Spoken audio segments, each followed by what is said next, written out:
I heard the sound before I saw the damage, the kind of grinding crunch a machine makes when it's chewing on something it shouldn't. I hit the stop switch instinctively, and what followed was silence so sharp it made my ears ring. Half the hedge lay flattened in front of me, the other half smoking faintly. There was also unmistakably the mangled remains of what used to be a row of tulips. I just stood there, frozen behind the handle of my neighbor's brand new riding lawnmower, staring at the wreckage I'd created in less than 40 seconds. Rewind 3 hours. Saturday morning, sky clear, the smell of cut grass pouring through every open window in the neighborhood. My own mower had decided to die the week before, and when I told my neighbor Grant about it, he waved off my apologies. "Use mine," he said. "It's a beast. Self-propelled, automatic drive. Just don't underestimate it." I should have recognized that as a warning. Grant treats his lawn the way monks treat prayer. Daily discipline, quiet devotion, not to be interrupted. Every edge trimmed, every blade the same length. Borrowing his mower felt almost sacrilegious, but my backyard had grown to small jungle status, and I couldn't afford to hire someone. He rolled the machine across the drive like a proud car dealer showing off a sports model. It gleamed red and silver, spotless. "Be careful on inclines," he said. "Keep the throttle low near gardens. You nick those irrigation hoses and you'll flood your yard." "Okay, got it," I replied with the confidence of an idiot. My plan was simple. One strip up, one strip down. Stay calm, stay straight. The mower, however, had ideas of its own. The moment I started it, the engine roared like a jet, and when I squeezed the handle a bit too tightly, it leapt forward with predatory enthusiasm. The first lap went fine. I even hummed. The second, the left rear wheel hit a hidden stone, jerked sideways, and suddenly the machine was taking me for a walk. I managed to wrestle it back onto the lawn, heart pounding. I should have stopped right there. But pride is louder than common sense. I decided to finish the job, reasoning that if I quit now, I'd only have a half-shaven yard and an ego bruise. That's when Grant appeared on his porch, waving like royalty from a balcony. He shouted something, probably throttle, but the engine drowned him out. I waved back cheerfully, oblivious to both his warning and the tulip bed that bordered his fence. What happened next felt like slow motion. A small slope, one tug too hard, my foot slipping on wet grass. The mower slid forward, jumped the shallow border, and dove nose first into Grant's carefully layered tulips, grinding up stems and color. Petal confetti flew into the air like a celebration of disaster. When I finally cut the engine, startled birds were the only witnesses. I stood there staring at the carnage. The garden was shredded, a war zone painted bright red and yellow. Somewhere beneath the shavings lay the irrigation hose, now spouting water like a convenient fountain of guilt.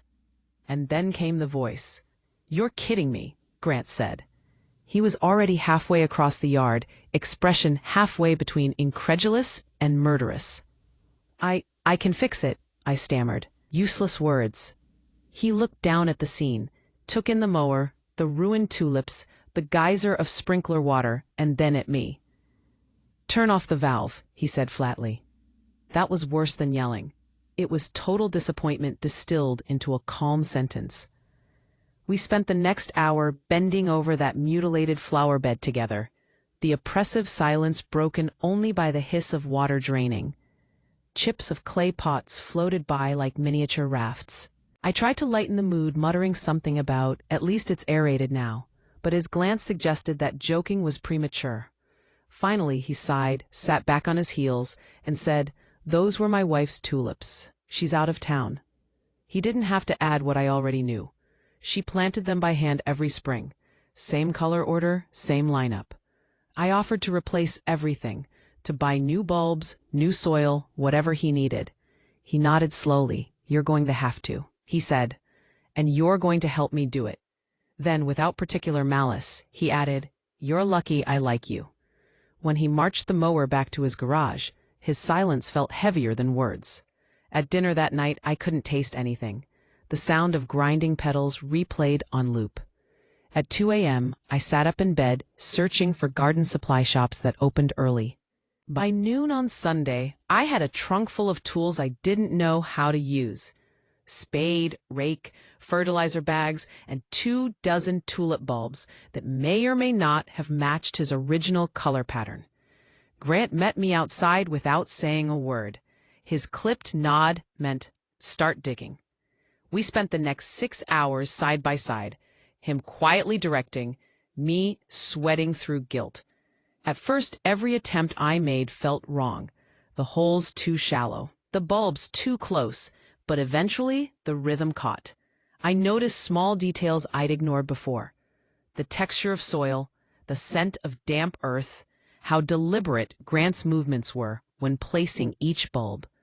Around sunset, he finally spoke. "Not bad," he said, which from him was equivalent to a standing ovation.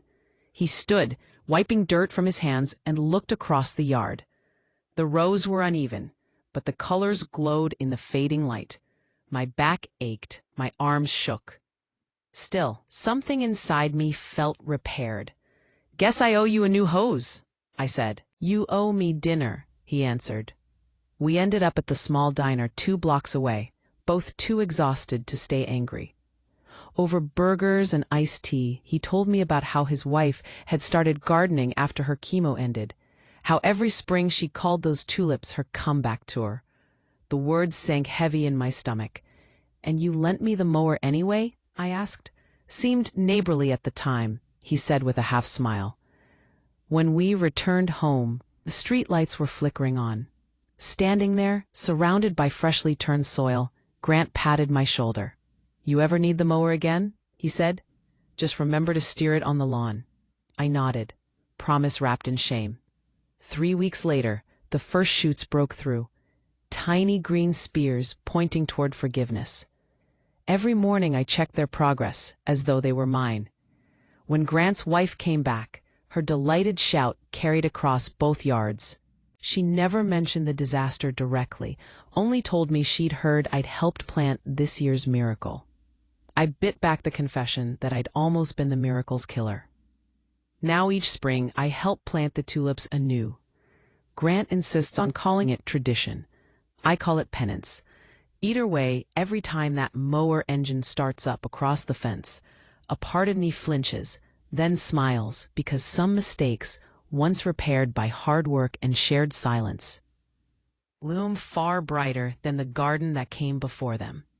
A week after the tulips started peeking through the soil, I heard the low hum of Grant's mower again on a Saturday morning. It ran smooth, confident, that mechanical heartbeat of his backyard. From my porch, I watched him steer slowly along the edge, careful near the flowers I'd replanted. My heart still twitched each time he turned. When he cut the engine, he waved. "Looks like they're holding," he said. I walked over, coffee in hand, like a man approaching a crime scene years later, just to check if his fingerprints were still visible. "They're alive because of you," I said. "They're alive because dirt forgives easily, people less so," he said with a small grin. That was the first time we both laughed about it. Something loosened in the air between our houses after that. He started borrowing my ladder. I borrowed his leaf blower. Each return came with a small story.